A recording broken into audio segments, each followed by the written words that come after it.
line isn't quite as bad to get down. So here's the Propylaea as we leave the Acropolis.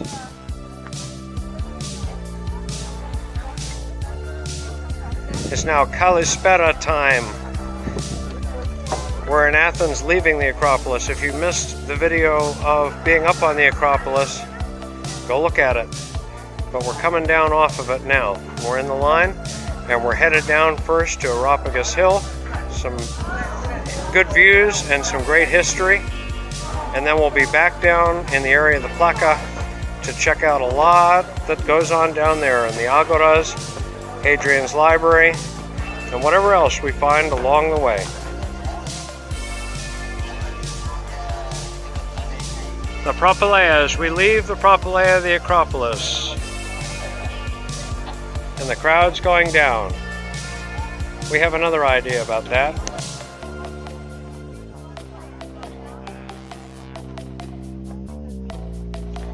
Taking a little less traveled set of stairs.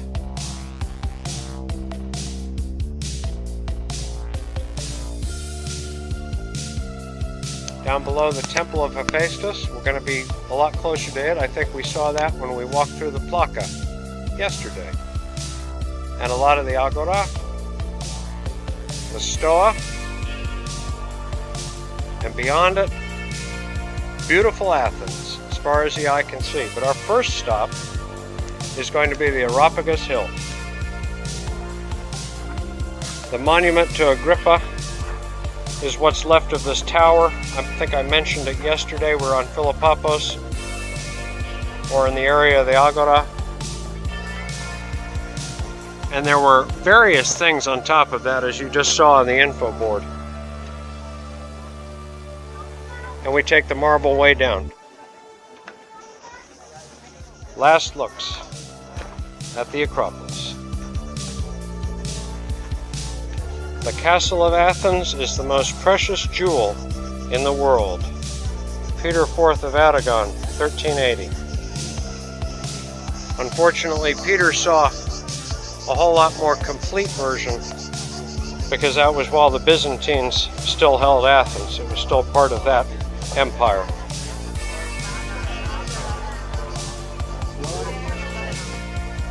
Who can resist a last look up?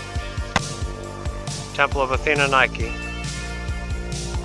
the base of the monument, but now the exit.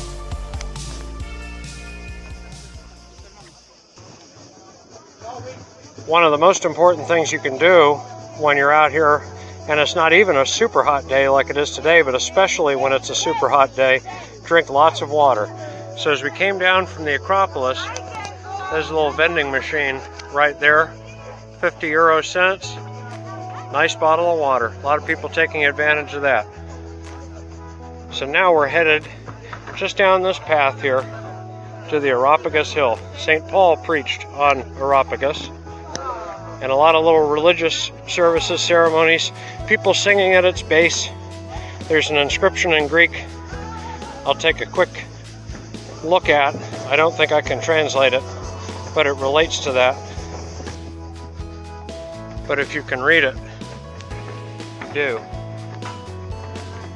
Now here were the stairs that you went up before they put modern safety stairs to go up. Not as safe. I've used them before. And I just prefer to take the practical way up.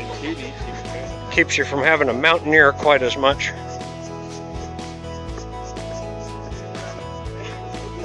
And unlike the Acropolis, not as crowded. And we have the little info board explaining the importance of its history. In 51 AD, Paul is said to have taught the Athenians the tenets of the new religion from the summit.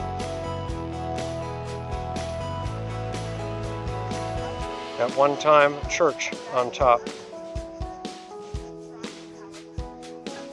Archbishop's Palace also was located up on the Areopagus Hill.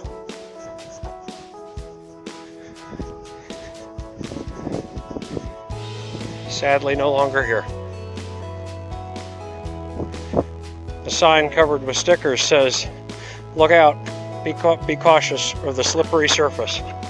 There are very few slipperier surfaces in Athens, so wear sensible shoes when you come up here. Not slippers like me. Not what you should wear, she says. She's first timer.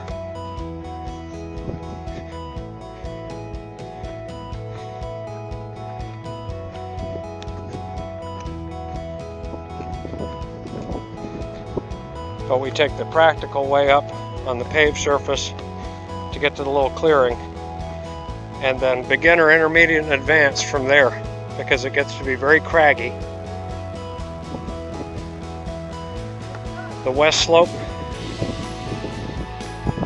there are remnants, foundations of dwellings and little chapels and temples, no doubt into antiquity. On the top, where Paul preached, it gets even craggier. People have probably chipped marble off of this for centuries.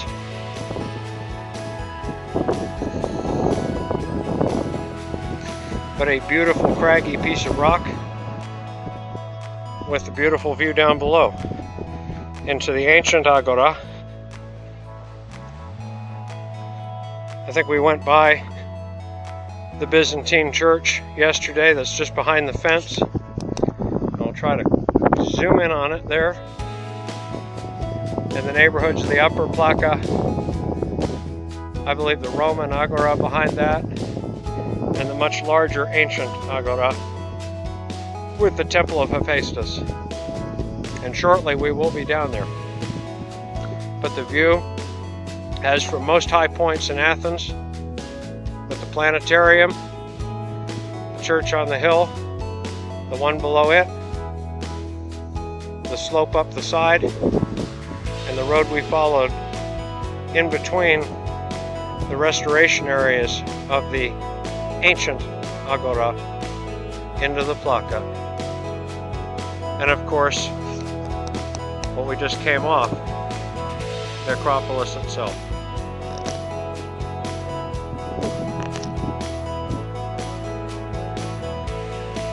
And we'll just go up the crag here a little bit from intermediate level to advanced. It's real slippery. Everybody's saying, watch your step. Me too.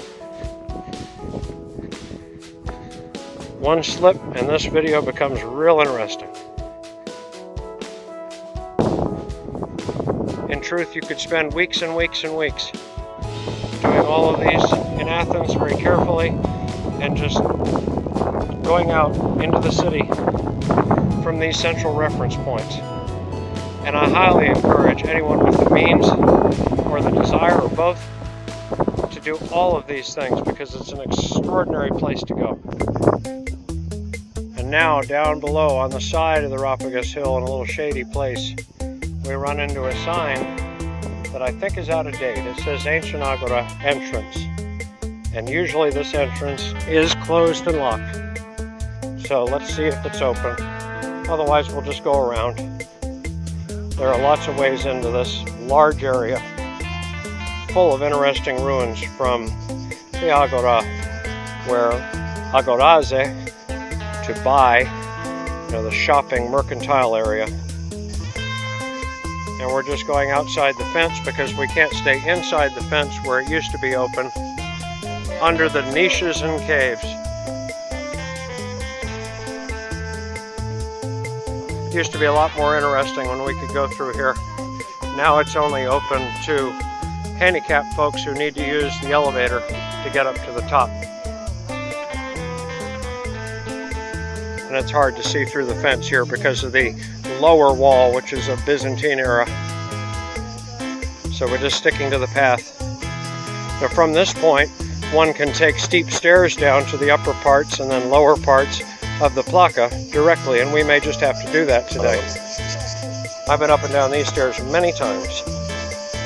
They're shady, and again, they're a very direct route to where you want to be.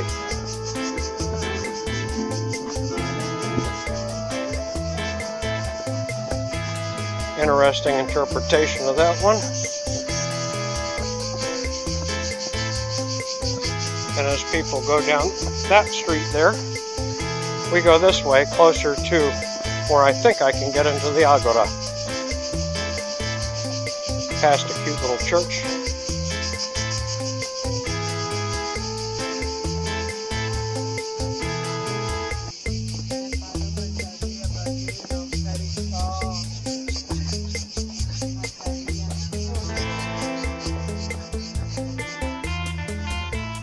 A very steep hill to go up or down. Pinches your toes on the way down and gives you a workout. Work off a beer on the way up. So a good place to stop for a beer before you make the trek and then work it off.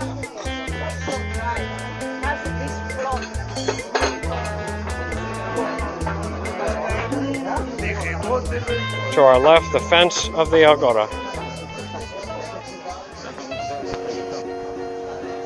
On my way over to the entrance of the Ancient Agora, this very good info board shows the Acropolis and the layout of the principal structures, really the most important parts of the Agora, and the explanation how the Stoa of Attalos was rebuilt, which is right there.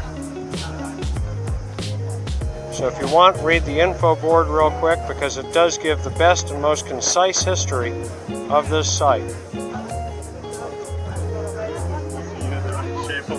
And these pictures here, how it was in 1952 and when rebuilt. And now, just inside the ticket area of the Agora, we have an excellent map on one of the info boards here. The view from the north, the Acropolis in perspective. The Stoa of Attalos, which is the restored building over there, done by the Americans in the 1950s.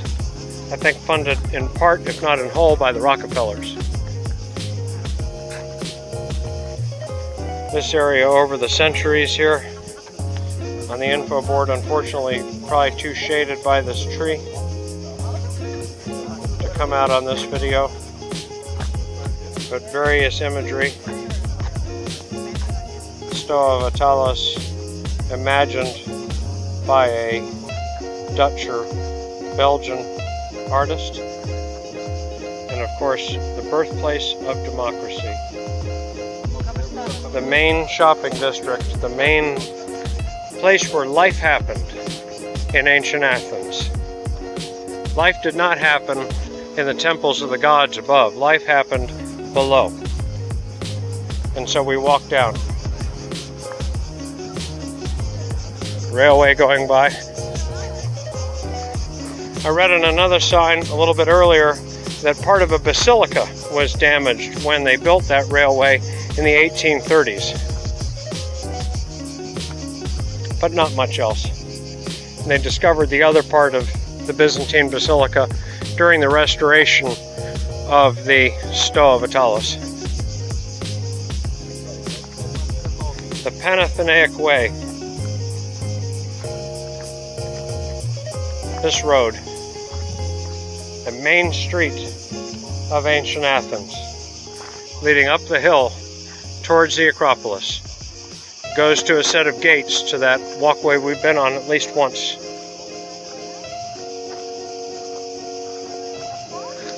And we'll take it up and wind our way around back to the Temple of Hephaestus, which is to our west. We are currently pointed south. Like everything down here, the Stoa of Attalos was just a pile of ruins. And its complete restoration, with the assistance of the experts who had studied the site, is nothing short of remarkable. And on the Acropolis, I posed the question, why is it that everything isn't done like that here? Certainly the money's there for it. People would donate the money. The tourism draw would be so great. That what a great idea, but this isn't Disney World. And certain periods in history see the importance in the ruins. Here's the explanation of the Panathenaic Way, also known as the Dromos, which also means road in Greek. One of the most significant thoroughfares. Chariot races held on this road. and the path right through the propylaeon on the Acropolis. This was the main road through to the main gate of the Acropolis, but of course mostly used for everyday life.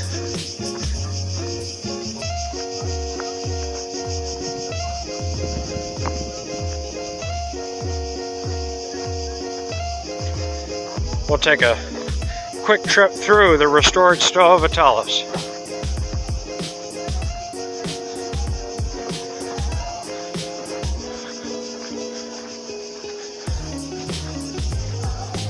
As many original materials as were available were used, obviously.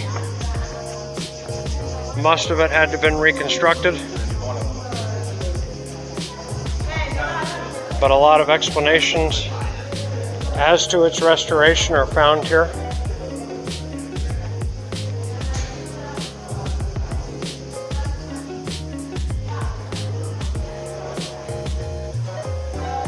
This building found its final form, as did most of the Ancient Agora, during really the height of the Roman times here in about the 1st and 2nd centuries AD.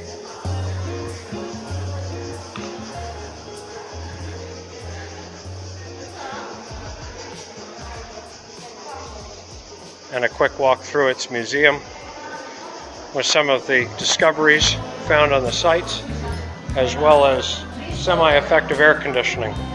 Very welcome.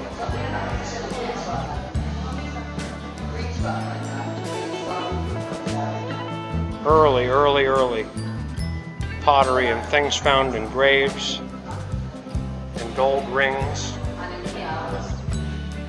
Pardon the flicker of the lights in the videos. Try not to focus too long on any of those things. Terracotta casting mold for the lower half of a bronze statue of Apollo, the middle of the 6th century BC.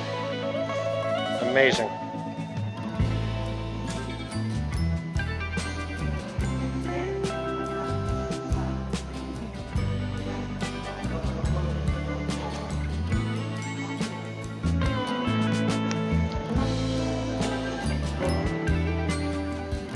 Fragments from a gilded bronze equestrian statue.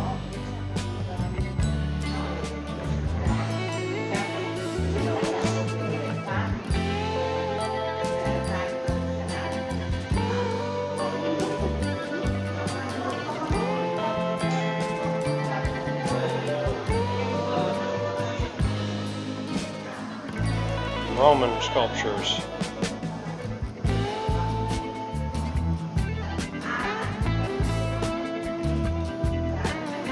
Roman and Byzantine periods.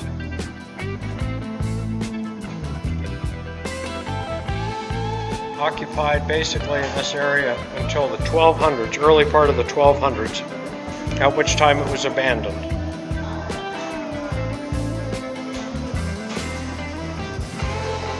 Passage of time has been cruel, but to some of these lucky objects it has been kind, for they now are very prominent among the things that survived. And we should be able to go up above and take a view from up there. I think that's the stairs. It is. As the pigeon skids across the marble, we go up.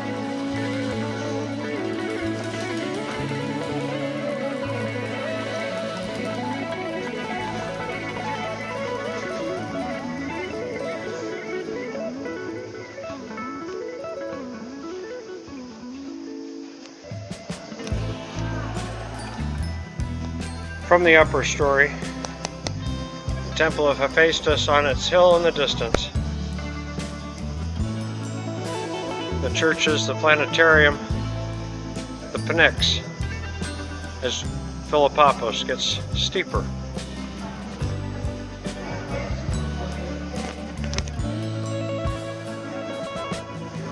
And more reliquary discovered in grounds in this portion of the museum, in the open air. paintings in later history as to the discovery of all that was on the Acropolis and places beneath it by Westerners who had never seen the ancient times that they had read about. The educated read about ancient times in ancient Greek and Latin when they studied ancient Greek and Latin in the universities.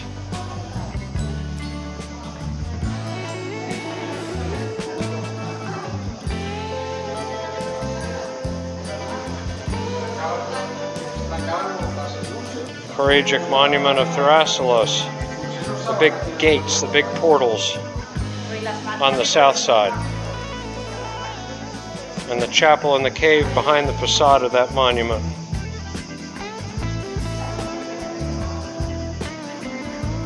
The cataloging of history, the mosque as it existed within the ruined Parthenon, the dome of that mosque,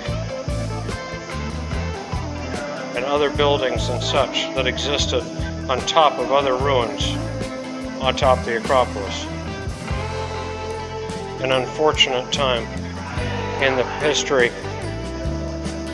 of that big hill. Restoration of the Agora at its fullest development in this little model. So even then it had to be restored. And this was the height of its presentation during the Roman era. And here it is today, with this building and the Temple of Hephaestus being the two most prominent and well-preserved or restored structures.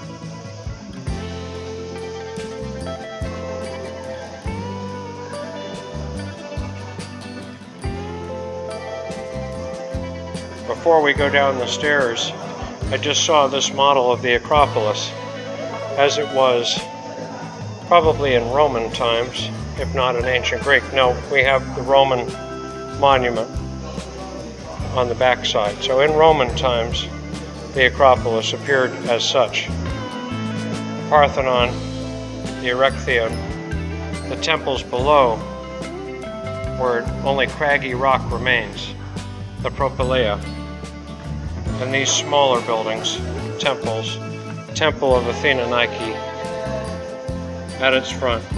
And it probably remained very much like this into the Byzantine period. The smaller temples falling away first, the Parthenon remaining in great shape, really, until the destruction by the Ottomans. Yesterday I took a very similar shot through a fence of the Stoa and the remains of the Ancient Agora. This is the path within the fence, and that is the one on the outside where I said some of the best views are from this path. Well, the views get better inside the fence. We head down a little path where we have little remnants of early Christianity, crosses, Byzantine, maybe late Roman.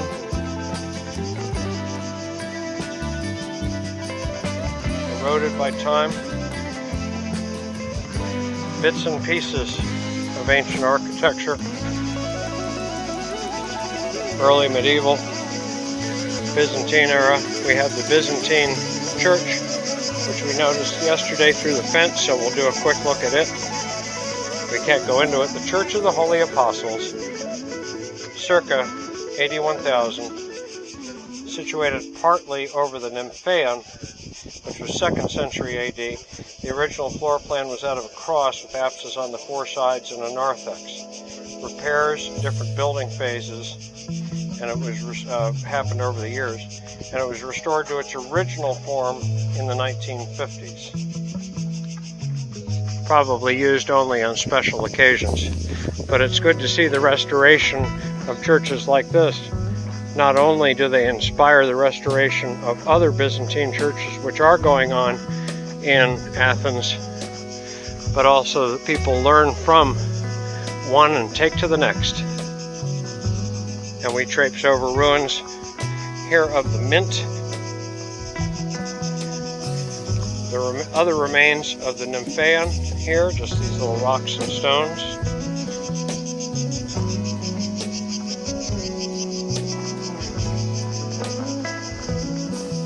And we take a little rocky path down.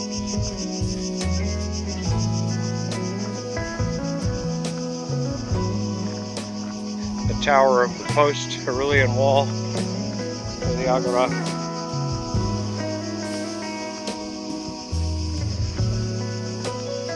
The Stoa on the right, the restored Stoa of Vitalis.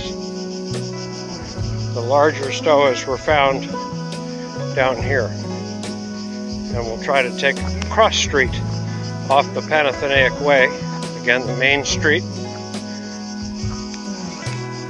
There is just so much to see. Someone really interested in ancient Greece probably would spend the better part of a week, if not at least 2 full days, within these large grounds. And there's the ability to look at some of the areas that are not as well understood or documented,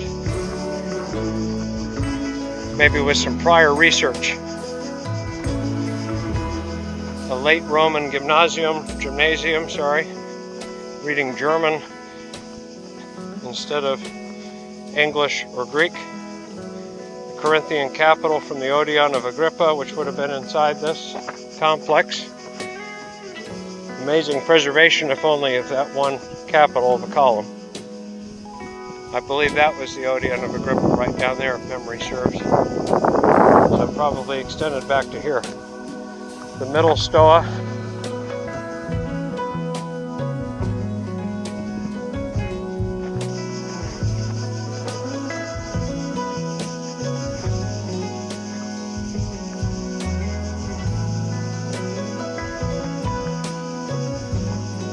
As we cross the rubble, and the little sandy passageways and little bridges that cover them, and the walkways, some old, some new, where many, many feet have trod.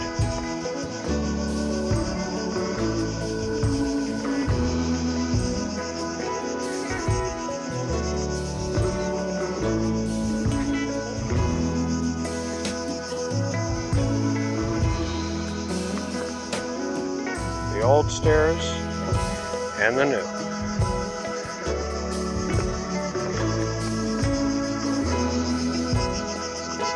The arsenal, or what remains of it.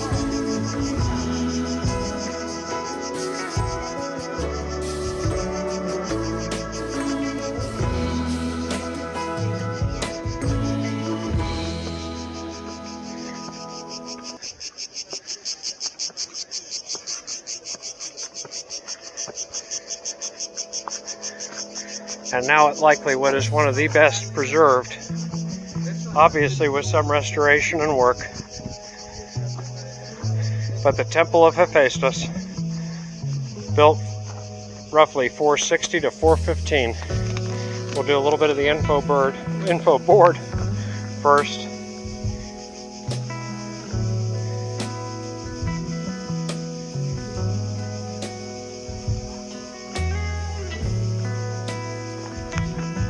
Their information obviously superior to mine. I defer to their knowledge. A temple basically the same age as the temples on the Acropolis. And not perfect, but in considerably better condition than the ones up top.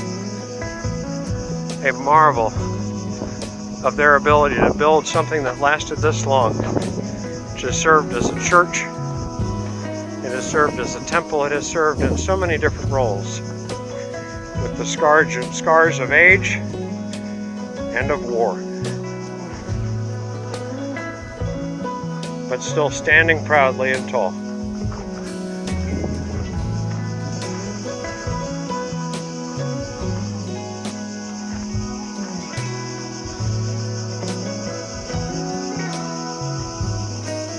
The cicadas sing with delight.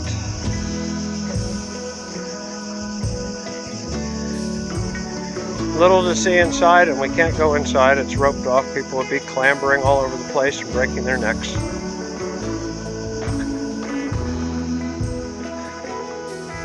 But I'm doing the best I can with the crowds here to capture it from all sides.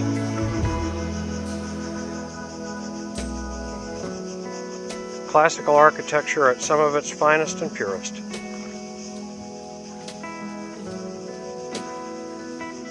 Again, with the scars of time and age and changes, and a doorway made by someone, later patched probably during the Byzantine era. And a glimpse into the inside, the altar of the Christian church.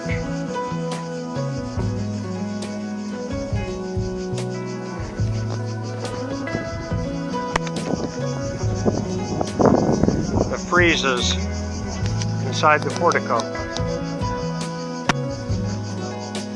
If they come out, I hope they do. All the architectural details that have survived the test of time, with some love and care in more recent years.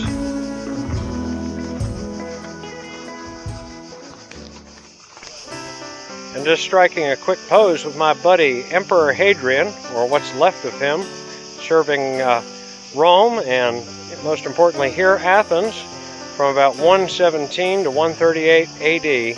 We're going to head over to his library in just a little bit, so we'll see you over there. The Roman Agora. So we've got the ticket. We can't see it because it just faded away, so we've got to go in.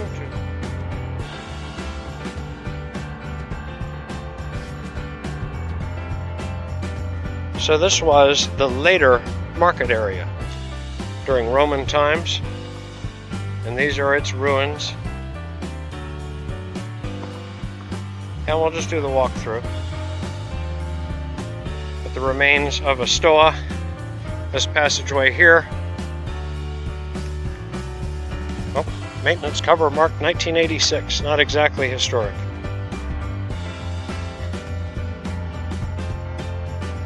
The fountain, the water supply prior to, maybe after, the introduction of aqueducts and more modern plumbing that was introduced, maybe by the later Greek period and certainly by the Roman period. Recent discoveries at Ephesus in western Turkey have discovered that maybe the Greeks developed more of the water systems than the Romans did, which has long been thought to be the case. So even details like that are lost on experts for long periods of time. Earthquakes, erosion, and destruction of all kinds, unfortunately, leave us with what we have here today. That which is up there still, remarkably, in most cases, is on the ground here.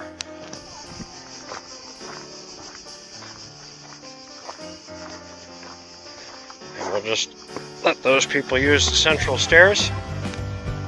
And we're at the eastern gate, eastern propylon of the Roman Agora.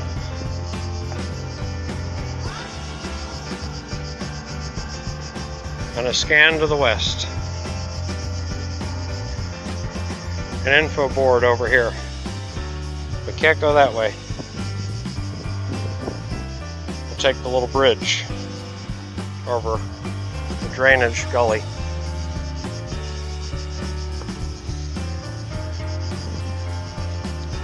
The so-called Agora.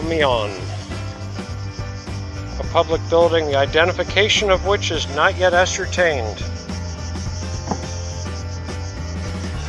Dedicated to Athena Archegetus and the Divi Augusti, middle of the 1st century AD.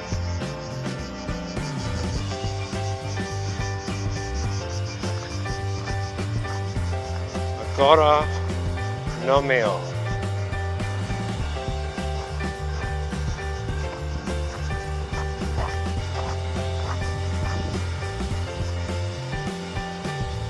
And so the Orologion, the tower that I couldn't identify yesterday.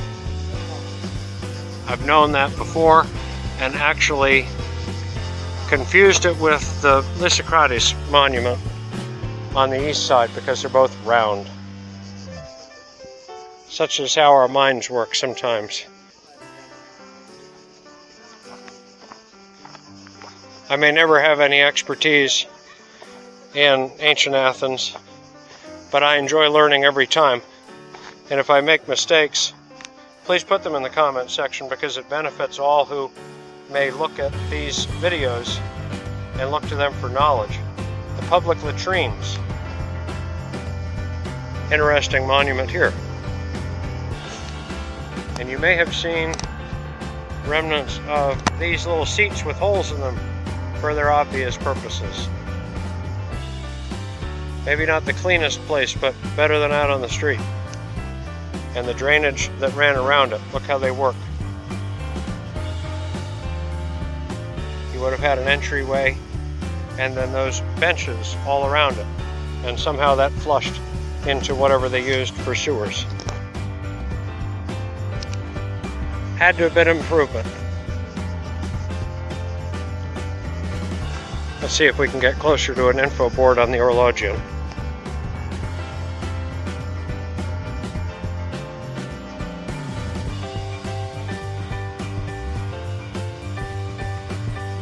Unfortunately, the shadow of that palm branch is one I can't really overcome. The Tower of the Winds. Basically a clock. Also served as a church during the Byzantine period and after the Ottoman capture and occupation. It was partially buried in the exterior. A lot of it buried and now uncovered and restored to some extent. On the conservation of the Orologion and restoration thereof. Repairs of little fragments found and reunited. See if we can take a quick peek inside.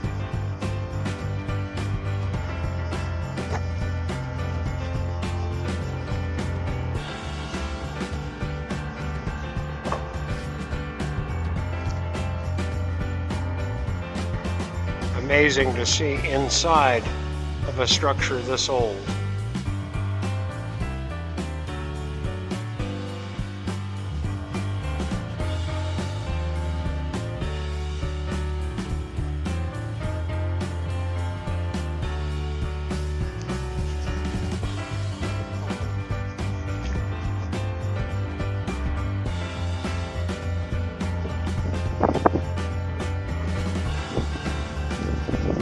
Another stoa by this eastern gate.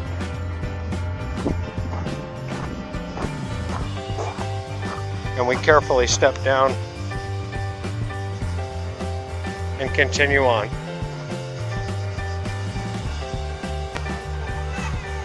And now, just up from Monastiraki, we are at Hadrian's Library.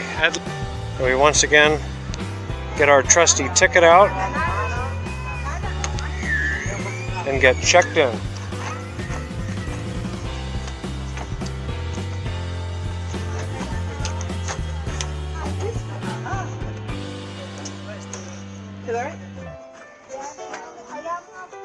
Karisto.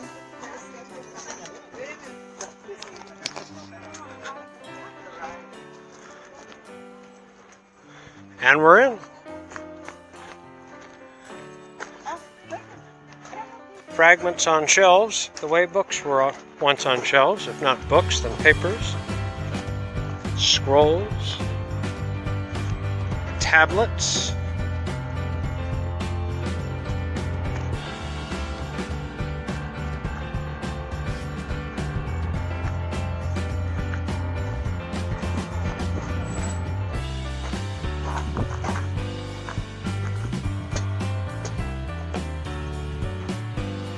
and just to look back the way we came against the great wall there and those solitary columns.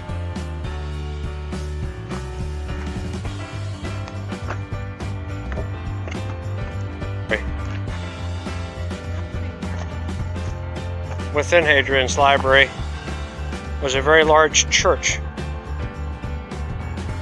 shown on this info board. Built in 407 to 412 for the Empress Eudocia. Ruined towards the end of the 6th century AD. 2 were built in the 7th century, one in the 7th and one in the 12th. Burnt and demolished in 1885 for the first archaeological excavations of this site.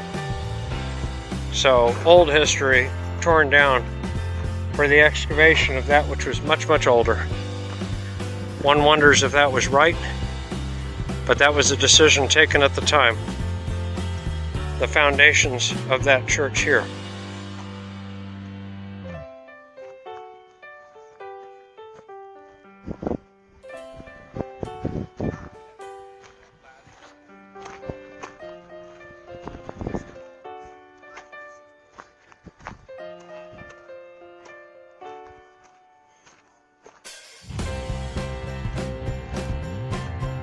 As I keep saying, the layers and layers of history. Byzantine, Roman, Greek. Ancient Greek. Probably more under that. They find pottery shards from times well prior to recorded history. And that really is the ticket. What history is recorded? History is not recorded as lost. Building fragments, pottery fragments, other things in the ground, you don't know what they are, you don't know how old they are, without a record. Who knows what they are? It could be a piece of roof tile from 20 years ago, or it could be from 8,000 years ago. The main east room rather, of the Hadrian's Library. And just a quick close of the info board. And yet all that remains between that and later Byzantine structures is here. Bibliostasio, Bibliotheki.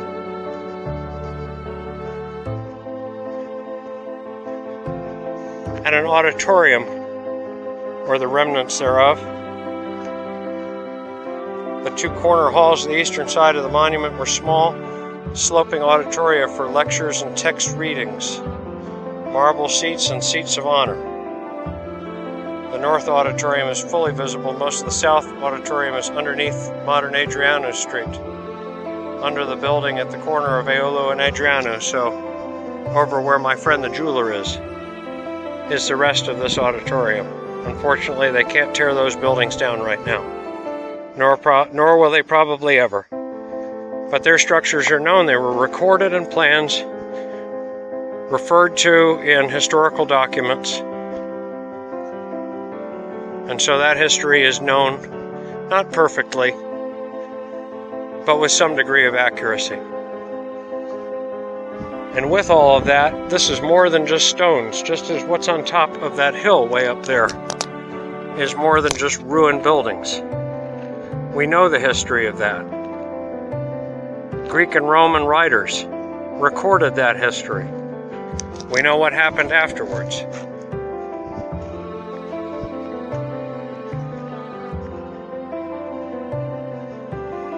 Fortunate, unfortunate issues having to do with structures that might have been very serviceable and beautiful, but that stood on ruins, such as those stores over there, those shops on the modern streets. Well, they got in the way of research of things that might have been more interesting. What we're left with here may not be that interesting to some. Maybe the church that was burned and demolished to uncover what's left here was far more interesting in today's eye. It wasn't in yesterday's.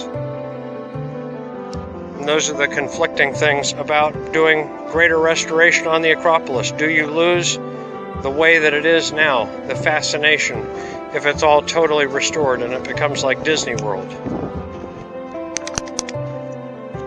These are questions that historians have asked themselves for centuries. And as we conclude everything we're doing here in Athens this week, those are things I want to leave you with, because there's a lot of mystery here, and that mystery is intriguing, and the intrigue is interesting.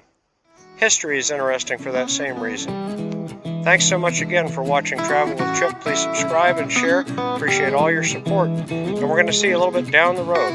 Until then, take care.